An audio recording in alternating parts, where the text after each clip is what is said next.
Ika ko nga sa unang bahagi ng aking pahayag kahapon, hindi na to sustainable at tenable at hindi maaari magpatuloy ng ganito ang Senado. Kung tanong mo naman, kaninong panig akong ngayon?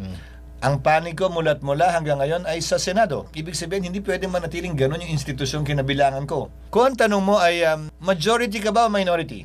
Magpapaka-technical ako ng konti. Ang definisyon ng majority sa Kamara man o sa Senado, bumoto ka sa nanalong Senate President. Ang definisyon ng minority, bumoto ka sa natalong Senate President. So kung maalala mo yung election ng Senate President Cayetano, bumoto ko para sa kanya, so majority ako. Yung iba bumoto para kay Senator Soto, kaya sila minority. Ngayon walang Senate President kasalukuyan ang Senado.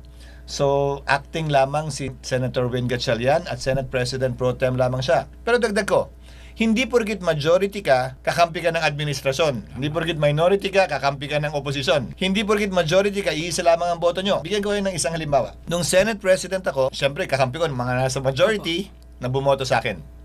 Nung in-archive ko yung impeachment ni VP Sara last year, yung boto hindi sumunod sa majority-minority. Tulad ng ibang mga kontrobersyal na botohan. Halimbawa, si Senator Risa yata, nung panahon yun, bumoto para labanan yung pag-archive. Si Senator Lacson nag-abstain. Si Senator Zubiri bumoto para i-archive yung impeachment. Magkakakampi sila sa minority pero hindi pare-pareho ang boto nila.